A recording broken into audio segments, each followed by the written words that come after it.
नमस्कार दोस्तों, राधे राधे, जय जय श्री कृष्णा। मैं वंदना भोजक चैनल से एक बार पुण्य आप सभी का हार्दिक अभिनंदन करता हूं। आप लोगों का बहुत बहुत स्वागत करता हूं। दोस्तों, आज का वीडियो बहुत ही रोमांचक और बहुत ही महत्वपूर्ण है, क्योंकि आज मैं ऐसी चीजें वास्तु के बारे में आपको बताने जा रहा हूं जो आपने शायद ही कभी सुनी होगी, कभी समझा होगा। दोस्तों, वास्तुशास्त्र के अनुसार हमारे जो मकान होता है, जो फ्लैट होता है, जो घर होता है, उसकी एक दिशा ऐसी भी होती है जो हमारे घर को पूर्णतया रोगग्रस्त कर देती है। हमारे मकान के अंदर खुशियां कभी नहीं रह सकती यदि उस दिशा के अंदर वास्तु दोष होता है, और इस दिशा का वास्तु दोष बड़ा ही भयंकर होता है। और तो ये जो दिशा है, इसका विशेष तौर से हमें ध्यान रखना चाहिए। दोस्तों, हमारे घर की जैसे 4 दिशाएं होती है, मैं हर वीडियो के अंदर आपको बताता हूं, जैसे पूरब, पश्चिम, उत्तर, दक्षिण, वैसे ही इनके बीच में 4 उप दिशाएं होती हैं। जैसे आपके उत्तर पूरब के बीच में हो गया ईशान कोण, और पूरब और दक्षिण के बीच में हो गया आग्नेय कोण, और यहाँ पर दक्षिण और पश्चिम के बीच में हो गया नैऋत्य कोण, और पश्चिम और उत्तर के बीच में हो गया वायव्य कोण। आज हम बात करेंगे दोस्तों हमारे घर के नैऋत्य कोण के बारे में। ये जो नैऋत्य कोण है, इस दिशा की ओर हम थोड़ा ध्यान देते हैं। दोस्तों, नैऋत्य कोण का जो कोणा है वो पूरे घर में हर जगह संतुलित होना चाहिए। यदि ये नैऋत्य कोण हमारे घर का संतुलित नहीं है तो इससे घर के अंदर जो सदस्य हैं उनको दुष्परिणाम भुगतना ही पड़ता है।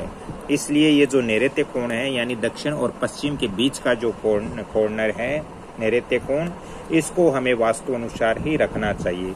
दोस्तों, यदि मान लीजिए आपके दक्षिण और नैऋत्य कोण है, दक्षिण और नैऋत्य कोण के अंदर, यानी यहाँ पर यदि आपका मुख्य द्वार है, घर का यहाँ पर मुख्य द्वार है, इस दक्षिण और नैऋत्य के बीच में मुख्य द्वार है, और यहाँ पर यदि सीधा रास्ता आपके घर की तरफ आ रहा है, आगे रास्ता बंद है, तो दोस्तों ऐसे घर के अंदर जो स्त्रियां होती है, जो लेडीजें होती हैं, उनके ऊपर ये मार्ग प्रहार करता है, जिससे इस घर की जो नारियां हैं भयंकर रोगग्रस्त पीड़ित हो जाती है, उनको अनेक प्रकार की परेशानियां होती हैं। इसके साथ ही दोस्तों, नैऋत्य कोण में, यानी हमारे घर के यदि इस दिशा के अंदर पानी का बोरिंग है, या इस दिशा के अंदर कुआं बना हुआ है, या इस दिशा के अंदर हमारे घर के अंदर जैसे राजस्थान में कुंड इत्यादि होते हैं, कुंड बना हुआ है, तो दोस्तों ऐसे में इस घर के अंदर बहुत ज्यादा परेशानी होती है। ऐसी स्थिति में इस घर के लोग हैं वो आत्महत्या, दीर्घ रोग अथवा मृत्यु की भी संभावनाएं बन जाती है। इसलिए यदि ऐसी व्यवस्था है तो इसको तुरंत ठीक करना चाहिए, बहुत ज्यादा जरूरी है। नैऋत्य कोण में कभी भी आपको कुआं, बोरिंग, ट्यूबवेल, हेडपंप इत्यादि अपने घर के अंदर या अपने बिजनेस का जो प्रतिष्ठान है उसके अंदर नहीं रखना चाहिए। ये वास्तु अनुसार बहुत ही घातक होता है।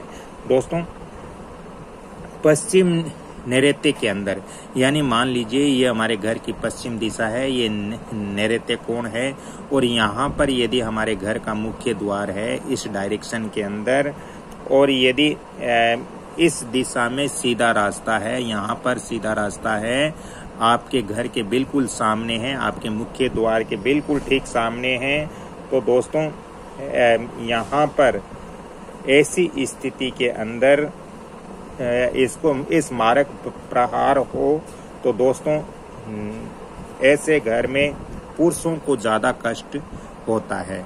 तो यहाँ पर मुख्य द्वार है, तो कृपया इस चीज का ध्यान रखें कि आप बिल्कुल भी इस दिशा में मुख्य द्वार नहीं रखना है। यदि है तो इसका भी वास्तु उपाय आपको करना बहुत जरूरी है।